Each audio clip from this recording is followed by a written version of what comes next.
My squadron conducts red flag in support of both the joint and coalition forces to provide them that intense combat experience and the safety of the training environment.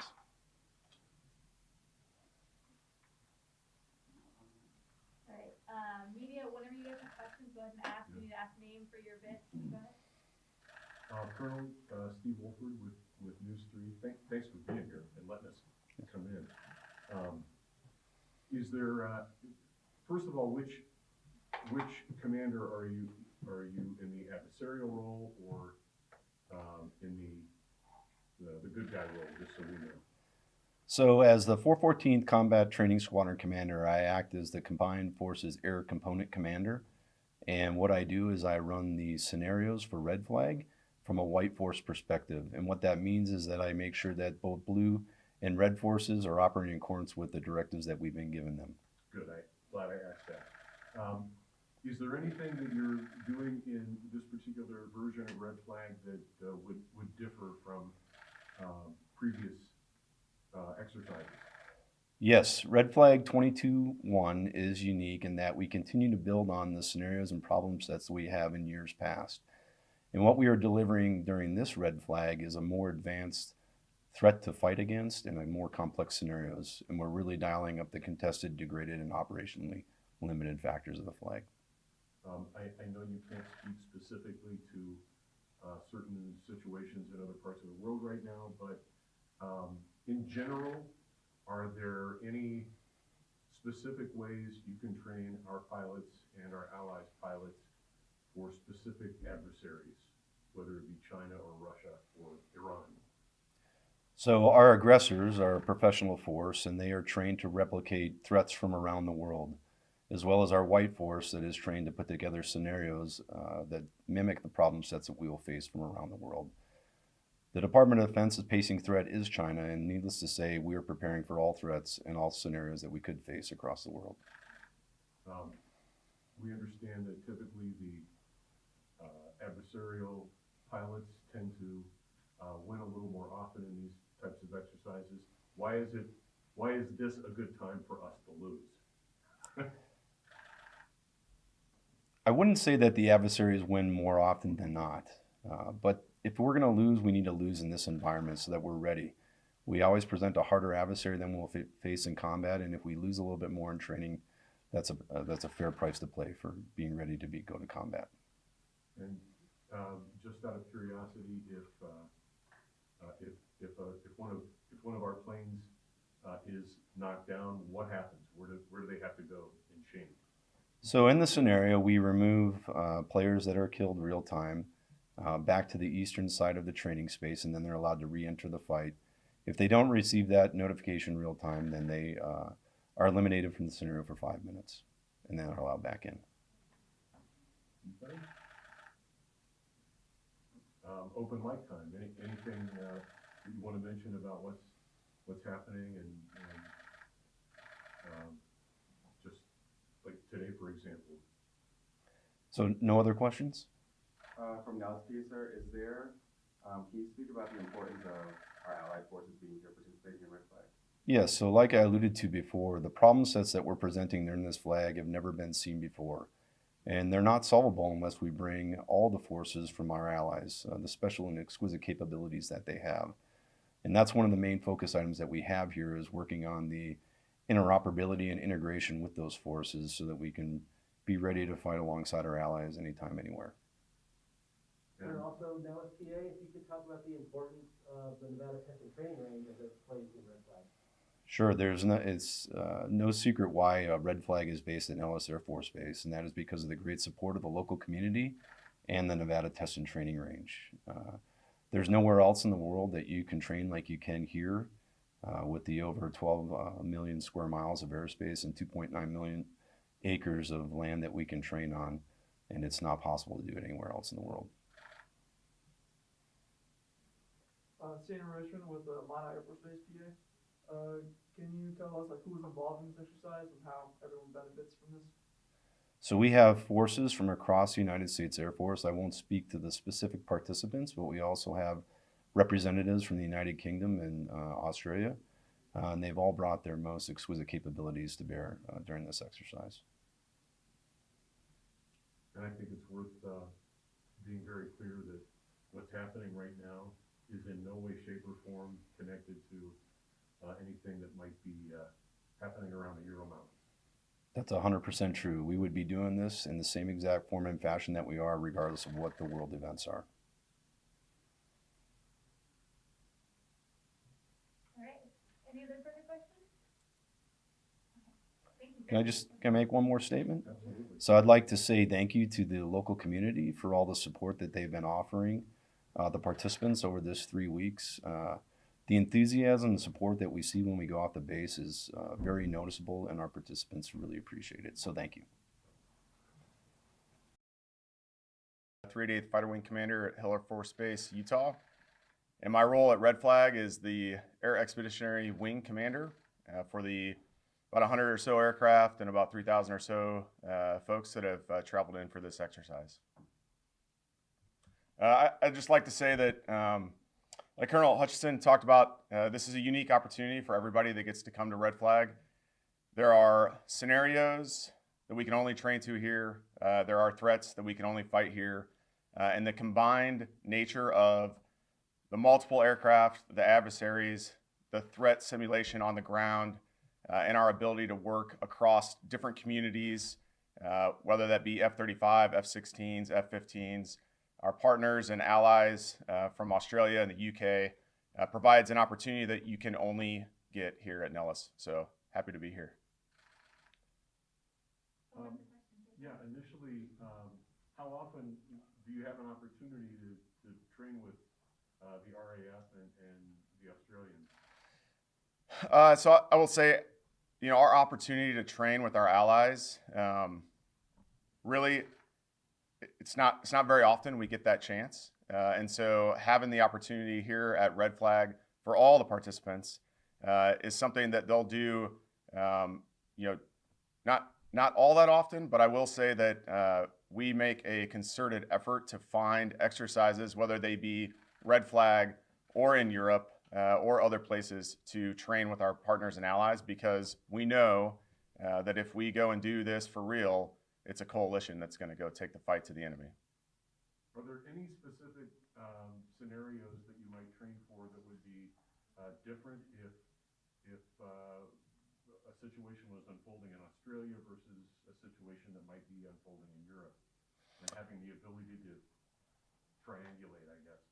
Yeah, so the ability to train for multiple scenarios in multiple locations around the world is something that is unique to Red Flag and Nellis Air Force Base and the Nellis Test and Training Range. So the professional adversaries and the professional white force that develops the scenarios here is able to replicate threats and scenarios that we may see anywhere across the globe to better prepare us for those challenges in the future. Sir, I have a question. If you could also address or speak to how your previous involvement with Red Flag has prepared you for your current role at this Red Flag. Yeah, so I will say that my previous experiences in Red Flag as a young wingman in the F-16, a flight lead in the F-16, an instructor in the F-16, now as an F-35 pilot, as a squadron commander in the F-16, and now as a Air Expeditionary Wing Commander. It's like everything else in your career. We build and build and build, right? We educate and train to continue to grow as pilots, officers, and leaders in the Air Force. And so those experiences and the unique opportunities I've had over my career to come out to Nellis and to train here, all of that plays into my ability to do what I do today.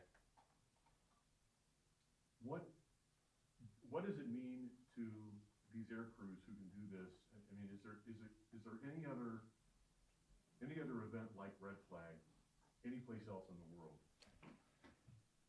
So what does it mean to the folks that come out to a Red Flag? I will tell you, as a wing commander here, and seeing, you know, not just the pilots and the air crew and how excited they are to face the challenges that come with going to Red Flag, but our maintainers, our aircrew flight equipment personnel support, our intelligence professionals, everybody who is a part of this exercise is learning every day, and they are having opportunities and experiencing events that they won't see anywhere else.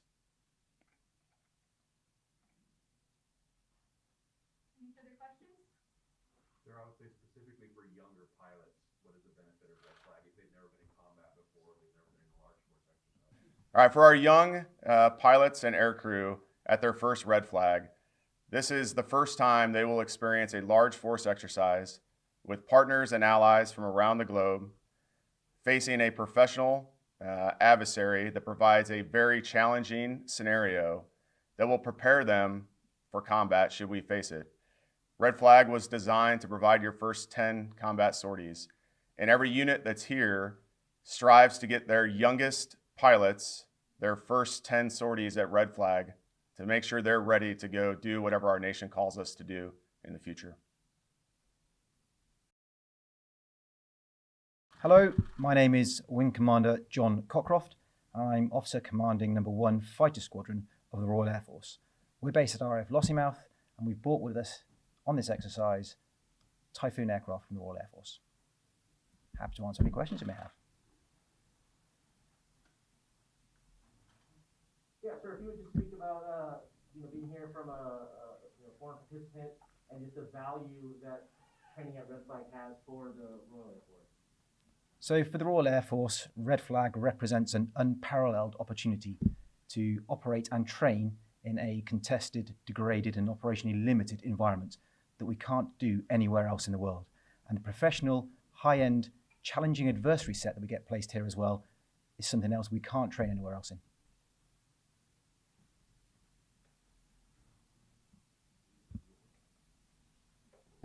Can you speak on, you said like Red Flag is good for your force. Can you speak on the like allied portion of it, like working together with the American forces, not just what Nellis offers? Sure. So for us, as has already been alluded to, working as part of a coalition and increasing our interoperability is key for us. The capabilities that both the USAF have here and our Australian colleagues as well, combined with our own, makes us a much more effective fighting force when we all learn and understand each other's capabilities. After you leave Nellis, what are some of the lessons that you hope to learn that you'll be able to continue to train on once you get back to the UK? So for any training exercise that we do, we will always take away some lessons. And for us, bringing the junior pilots to this scale of exercise and having them integrate with such large numbers of other platforms and to be able to operate at the high-end level of their skill set is what we'll take back to the future, back to the Royal Air Force. Got a question, sir. Did you guys ever have a chance to fly with F-35s when they were in Europe? And is this the first time you've flown with a fifth-generation asset? And what do you think about those capabilities so far? So we've been really fortunate to fly with fifth-gen assets on quite a number of occasions, both in Europe and across here in the US. We come across to the US whenever we can in order to be able to train with those high-end platforms as well. And obviously the Royal Air Force has also bought F-35s as well. So we're integrating those into our own skill set. But actually a lot of the learning that we've done out here in the US over the last 5 years has enabled us to work seamlessly with our own F-35s as they've come to service, particularly to start off with the Raptors that we have out here. So, one of the parts about Red Flag that isn't often discussed is, the fighter pilot mentality and culture. We bring the best, and we hope that they're very excited and confident until they run up against the professional aggressive force that it's not, and then have to have a big slice of humble pie and come back ready. And that's the whole point, is that we're sharpening the proverbial spear here at Red Flag. Do you find that the case with your airmen as well, that they're excited, but they're able, upon interacting with Red Air for the first time, to go, whoa, maybe we weren't as confident and capable as we could be. But that's a good thing, generally. You do it that way as well. What do I think of the fighter pilot mentality? So, yes, we come out here and we're excited. It's exciting to be able to operate at the levels that we need to be operating to here. It is also important as a fighter pilot to be able to test your abilities, because we train a lot to be able to do what we do, and to be able to put those skill sets right at the front and test how good you are against a professional fighting high-end red air adversary is satisfying. Sometimes daunting with the presentations that are given to us, but actually, as you overcome those and figure out how to be better, that increases confidence massively, and that's what we're here to do. Any further questions? Sir, would you like to just add anything? For me, it's from the Royal Air Force, it's a privilege to be able to be here, to be invited to come here, and it's an honor to be able to participate in this exercise. We value it hugely, and it is one of our keystone exercises in the Royal Air Force that we will attend absolutely all the time. And for the local communities here that support us and enabling us to do that, we also thank you very much. Thank you, sir. Morning all. Wing Commander Damien Fairhurst. I'm the commander of the Australian Task Unit that is here at Red Flag for 22-1. We've brought with us approximately 120 personnel and a number of capabilities that span across the airborne surveillance, command and control capabilities, ground-based command and control, cyber, non-kinetic effects, and then a number of support agencies as well in terms of our security, personnel administration, communications, logistics, and medical staff. Any questions? Yeah, sir, what are some of the challenges of interoperability that you face that you hope to mitigate by participating in Red Flag? So Red Flag for the Royal Australian Air Force is one of the world's premier air-to-air combat activities that we just cannot replicate back home. The training environment that is offered to us here far exceeds anything we'd be able to do at home. And therefore the ability for us to come here and put to test some of our techniques, tactics and procedures that we've learnt back home and with our coalition partners, and to test and adjust those as we go. It is extremely important for us to be here and part of that training environment. Which type of aircraft are you guys having take part in the training? So for this year, we have brought a smaller contingent. We have the E-7A Wedgetail, which is our airborne surveillance command and control platform. It is operated by 2 Squadron, Royal Australian Air Force.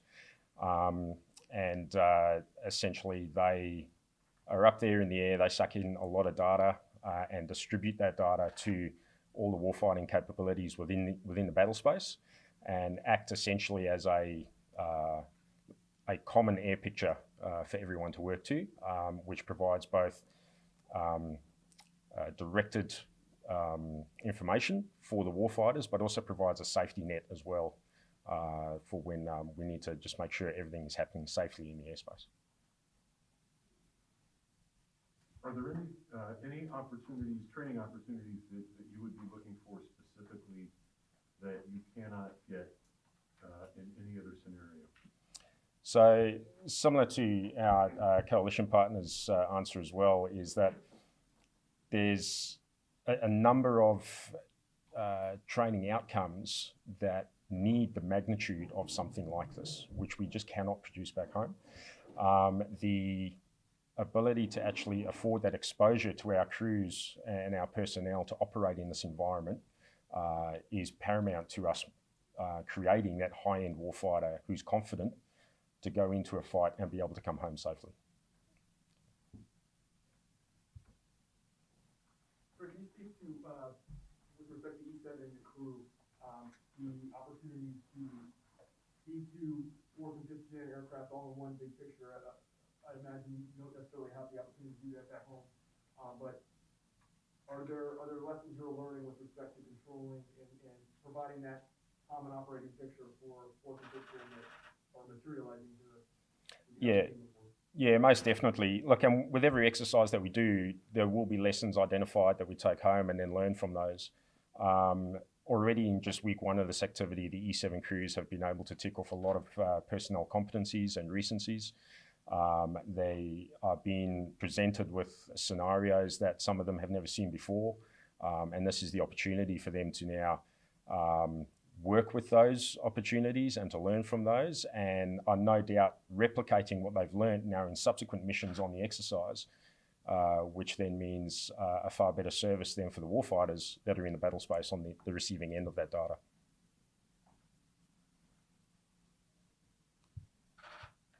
Is there any further questions? Sir, do you have anything you'd like to add? Lastly, just a huge thank you to Colonel Hutchinson, 414th and your team and everyone else here at Nellis for the invite. We will continue to come to this activity. It is one of the premier air-to-air combat activities around the world for us to participate in. The hospitality has been great. We're really enjoying our time. And to the local community as well, we've only experienced good vibes out on the town and in the hotels, people taking care of us out there. So it's been a really, really good experience. Thank you. Thank you, gentlemen, all very